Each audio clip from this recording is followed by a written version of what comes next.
Ladies and gentlemen, this is your final boarding call for the good ship SS tomorrow.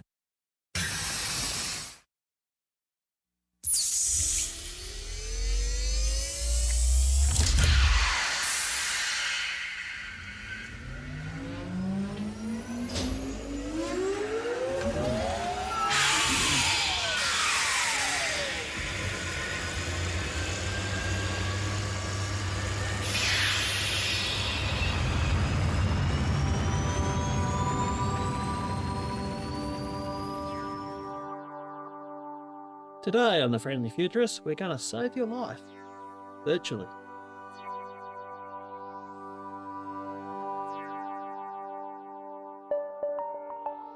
And welcome back to another episode, and today we're looking at all things cybersecurity and from a human behaviour point of view, in particular social engineering attacks. If you don't know what I mean, we can play a little experiment. This is my real voice, and this is an AI clone. As you can see, AI technology is getting very close, especially with cloning voices. In fact, I've got a large digital footprint with this podcast. It's very easy to clone my voice. So you have to be mindful that cyber criminals actually can access this technology. You can use your voice against a loved one to con them into giving away money or whatever it is, buying multi-level marketing, whatever you name the scam. This can actually happen. It's called social engineering. Now today's guest is JJ from SoSafe. She's joining us over in Adelaide, and we're going to dive deep into what to expect in cybersecurity in 2025, into social engineering, and give you some good practical cyber hygiene tips. And JJ is coming up after the break. And welcome back to another episode. And today we're talking about the state of play of cybersecurity in 2025. And we've got a very special guest. We've got JJ from SoSafe, who's joining us from their Adelaide office. And JJ, welcome. Thank you very much. Happy to be here. And as for all my guests, can you just give us a quick rundown about your journey so far and start wherever you want to start?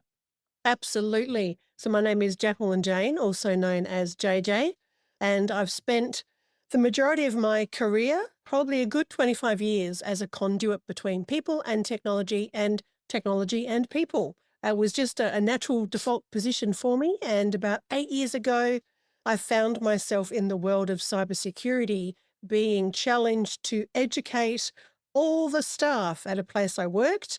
And it was really interesting. It took me down a rabbit hole of understanding what human firewalls, human error, human elements, and all of the things that navigated that world. And it was quite complex, which has resulted in me spending my full time in this world of assisting organizations to understand how to address that human error, that human response, and also helping the individual with their online safety, those basic things of, I have a teenage son, so, he got through his social media years relatively unscathed. He's 19 now. I've got an elderly mum who knows Microsoft won't call her, and now working with SoSafe, who are Europe's largest provider of security awareness training. And they've recently launched here in Australia, which is very exciting because they do things a little bit differently, which I'm sure we'll talk about. Yeah, so what is SoSafe's mission and what makes it different to the other competitors in the market? Yeah, great question. I get this a lot because I have spent all my dedicated time in this space, and SoSafe aims to help businesses in Australia strengthen their security posture by creating a shift in behaviour. So it really is about the person, the human, and what we do naturally without even thinking, and creating that culture of security awareness. And I think the most important element for me is empowering individuals and organisations and even communities, because it does touch all of us, this cybersecurity issue we're having, to think critically and be proactive, and also how we can build a safer, more resilient digital world together. It really is something that I'm very proud to be working with the team here, because we brought over the German DNA, because that's where head office is, to Sydney, and have built an extraordinary team who absolutely understand the mission So we leverage that behavioral science and learning psychology in our product to cut through in a way that addresses people and that people understand when you're talking to another human how to get the best out of them. Mm. Yeah, that's a good element to have, that human behavior. So often it's just you click on a link and also, whoops, and Yep. there goes the server for your workplace after that's just, Exactly. yeah. And look, technology, there's no doubt that technology is addressing a lot of the issues of non-human attack vectors, and Mm. they've done a brilliant job. So IT professionals, technology in general, they're stopping 95% of things that do come into systems, networks, and devices. The issue we face is what does get through and what ends up in front of the human on their phone or their device, and also at home as well, where so interconnected these days. It's very challenging to split the two worlds, especially with the way we communicate. Mm. And just before we dive further into the future, but what's the state of play currently for cybersecurity in 2025? Wow, that's a big bucket of worms there, Dave, but let's open it. Yeah, of Let's course. be kind, though. There's not a lot of major shifts of what we've seen over the years. There are elements of difference at the moment, especially with AI, because when we think about cybersecurity in 2025, it's about people, not just technology, as I mentioned. So the cyber threats are getting harder to spot. Cyber criminals are increasingly using sophisticated tactics like phishing, which is malicious email, and social engineering, which is using ways and means to manipulate us to respond in a way that we probably wouldn't normally, Mm. whether that be fear or concern or even being helpful can be something that most of us can fall for, just wanting to help someone out. Yeah. And it is something that with SoSafe, we believe it's important to build that culture where everyone feels equipped and confident to address these things. So when we think about what else is happening, especially with AI, we are at the epicenter of the wave of AI-driven cybercrime. We did a survey late last year, a global survey, and included Australian content as well. So actually asking Australians what their thoughts were and their experiences, IT professionals in this space. And unfortunately, we've got 96% of local businesses have been targeted by an AI-assisted threat in the past year. And that's only going to increase. So we're eventually going to get to 100% because AI is everywhere. Mm. Whether you take it out of the world of cyber, we're seeing AI in every aspect. And the attacks are becoming more and more sophisticated and blending channels. And what I mean by that is the cyber criminal will use social media, email, messaging apps, and even deep fake voice calls Mm. to manipulate. So anything from 98% of Australian businesses have experienced this in the last year.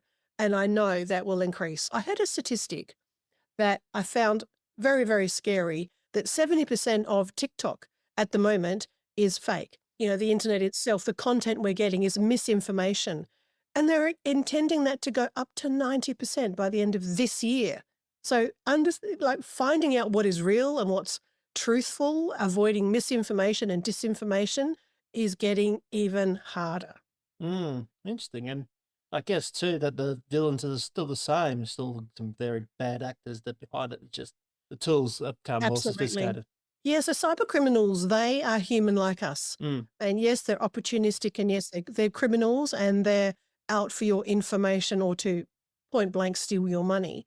And one thing we really need to understand is they know us as humans because they are human as well. And whilst they're using these advanced tools with the likes of AI, that is increasing their success rate in their approach to us, because gone are the days of spelling errors and grammatical mistakes in phishing emails, the malicious email, or even text messages these days.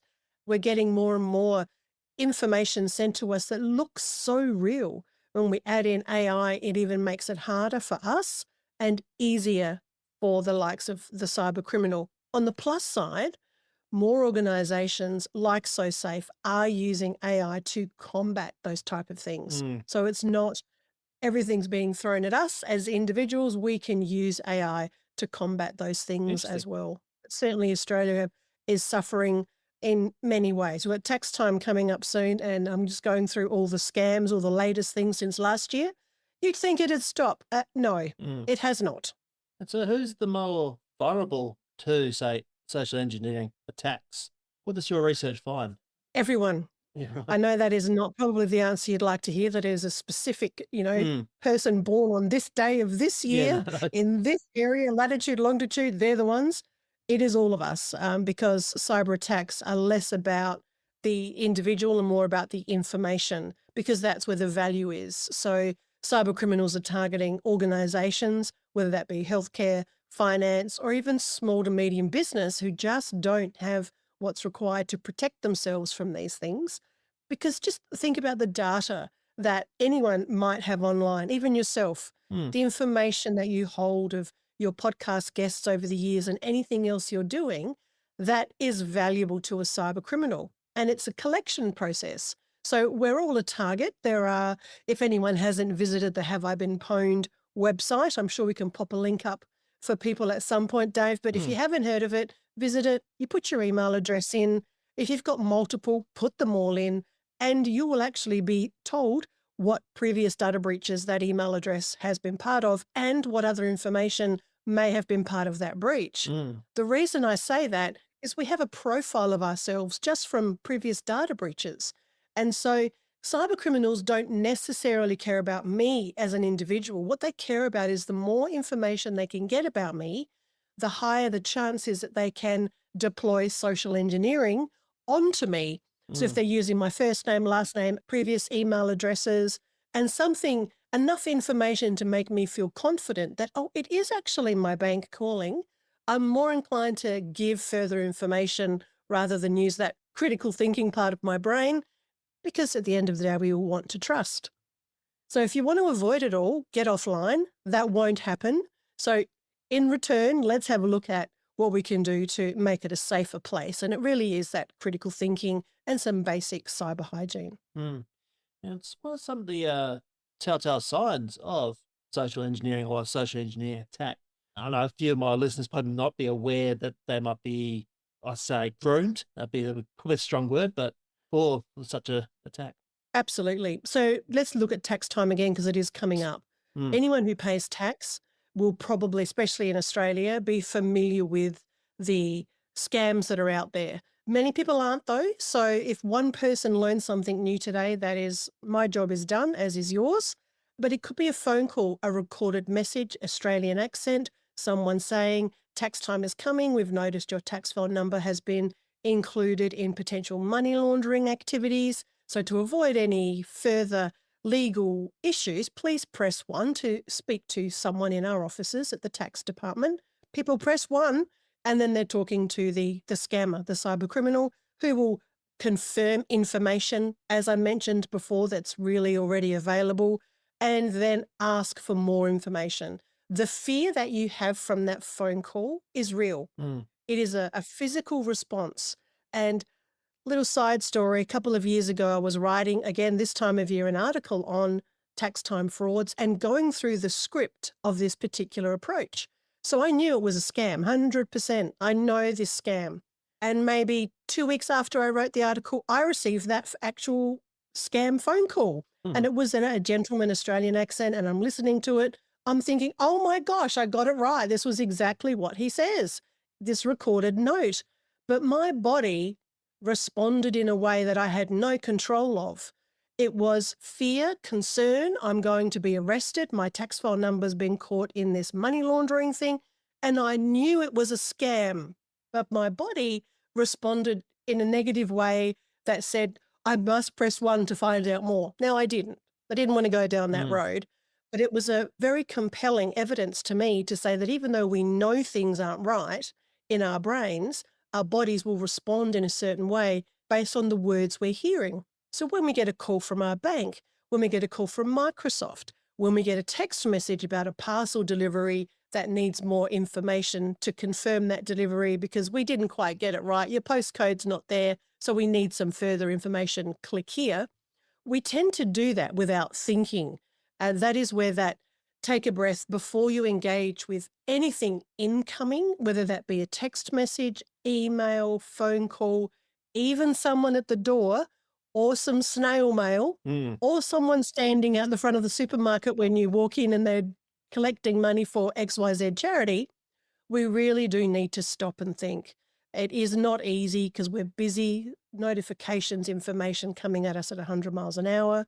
But for your listeners, the one thing I would say, even if it looks and sounds like your bank, even if you think, oh, actually, I was expecting a parcel, or it is tax time and maybe I do need to do something, by all means, don't click on anything, don't give any information to anyone, don't open any attachments. Make another route to communicate with that entity or Yeah. individual. So go to the ATO site for their official number, or if it's you, find another way to communicate with you directly. It could be through LinkedIn direct message or mobile. So there's nothing wrong with politely saying to anyone, no, I will call you back, give me a reference number. But just that verifying is so important these days. Nothing is that urgent. And if people really need to get to you, they'll find a way officially. Yeah. I hope that makes sense. There's a lot for people to understand, but anything incoming that you're not ready for, prepared for, or planning, you really need to stop and think. Yeah. My personal favourite here in Perth, and of course in Adelaide, we get that text saying that you got an unpaid toll. Oh, yes. Oh, I love yeah, they're unpaid like- tolls. We have no tolls in Adelaide. With no toll. I get unpaid tolls all the time. Yeah, no power. Yeah. That's my personal favourite. Exactly. But you still look at it, don't you, Dave? Don't you think, actually, maybe I should do something about it? Yeah. Now, so what's some good tips for better cyber hygiene for my listeners? There's the basics that I talk about often. And the number one is passwords and password management, password hygiene, as people would like to call it. Some people call them passphrases. But one thing I will say about this is if you have more than 5 passphrases or passwords that you need to remember, you probably want to have a password manager tool, which, as the name suggests, manages your passwords for you. If you're a younger person at high school even, or an older person, a senior, absolutely have a book. There is nothing wrong with having your passwords written in a book, but just maybe don't leave it front and center on your desk with passwords written on it, because we logically need to think, what would have to happen for that password book to fall in the hands of a cyber criminal physically? If you're online and I have over 400 login credentials and passwords to remember, there's no way I'm remembering all of those to the level they need to be to protect logins and not reusing passwords. So that's one thing. The next element is two-factor authentication, also known as 2FA or MFA, multi-factor authentication. Most logins, whether it be your bank, whether it be social media, most accounts these days have an option for you to enable extra security measures with extra authentication. Now, within these 3 elements, you'll find an option for sending you an SMS code, sending you an email with a code in that email, or using what's called a third-party authenticator app. I know, big technical terms, but there's Google Authenticator, Microsoft Authenticator. What these enable us to do is use our username and password to log in. Then we have another prompt that says, what's the code? And that code changes all the time. Every 30 seconds, it changes. So the best practice is to use that third-party authenticator app, which then you might need to grab your mobile phone for, go to the app, look for, let's say, Facebook, and put that code in. It sounds like an extra step, and it is. It also can be a lot of extra time, because it can be. And one thing I will say at this point is we have deadlocks on our doors. We have a screen lock. We might have an alarm. We have ways that we secure our homes. More and more we want to secure. It's the same with online. So that's the second one. And then there's using what's called a virtual private network, a VPN, if you use free Wi-Fi. Because if you're using free Wi-Fi, it's unsecured and it is not safe. A VPN, a virtual private network, gives you that protection and encryption online whilst you're using free Wi-Fi. And make sure everything is updated. It can be very frustrating, especially on your devices, when that blue screen comes to say you've got to do an update, and that could be 12% left to go. You could be sitting there for 5 minutes at the end of the day waiting for the update. Please do it. There's reasons, they're patches. That means it helps us to be more secure online. and with our mobile phones as well. Sometimes it can be a release comes out and then we have to do another one 2 days later because they found another problem. Just do it. It's a massive positive for us because the owners, as in Microsoft or Apple or Samsung, Android, they're sending out these fixes so that our devices can actually be more protected. And data backup, if you want to go down that route as well. Make sure you have all your data backed up somewhere, whether it be the cloud, which is just another device, or a piece of hardware like my brain has just gone blank, the hard drives, the external hard drives, that's the one. So there's your basic cyber hygiene. And if we all did these things, if and when, or more likely when, let's say a breach happened in Facebook and we had MFA or 2FA, that another layer of authentication enabled, we could breathe easy knowing that, well, the cyber criminal didn't have my phone to be able to put that code in. I'm going to change my password anyway, but I know that they're not in my Facebook or my Instagram. And that can be something so tiny that we do to make a big difference when cyber criminals are successful. Interesting. And now, because this podcast about the future, how do you envision the space, say, in 5-10 years' time?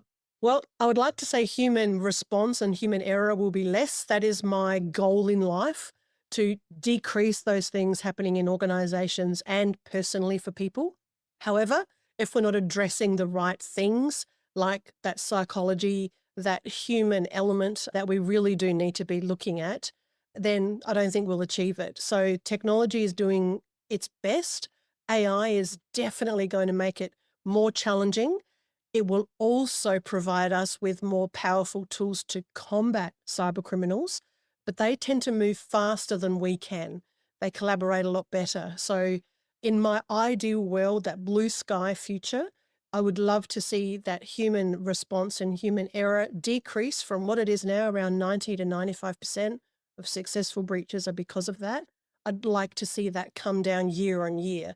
We're never going to get to zero because we are humans from that aspect, but to build the awareness as well and to create that slip, slop, slap of cyber where everybody knows what their role is, like road safety or work health safety, and we really start to look at it as a life skill. So cyber safety is a life skill, not something you only do if you're working somewhere and you've got a cyber team to help you. Yeah. So that's my ideal future looking forward of all the things cyber. That's good. Yeah.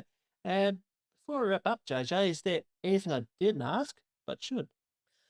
I don't think so, Dave. I think the most people want to know, where do I go to now? Where do I go to next? I suggest that for any organization who does not yet have something in place or aren't quite sure if they're getting the best out of educating their people in their workplace, visit the SoSafe website, which I'm sure it will send a link to, sosafe.de, which is over in Germany. And also we have an Australian landing page as well.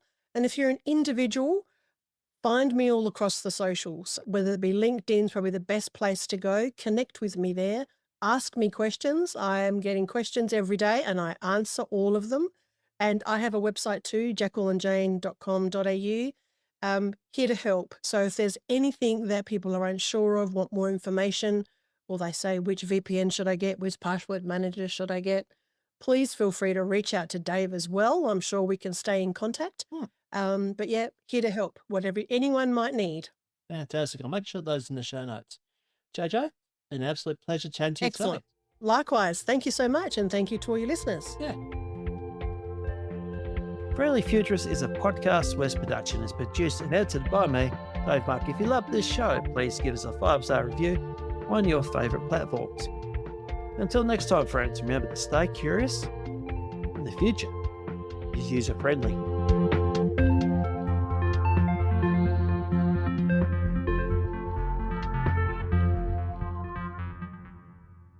Another Podcasts West production. This podcast is just for educational purposes and it's not financial advice. I'm not a financial planner or advisor. Please do your homework and seek professional help before you take on any adventures.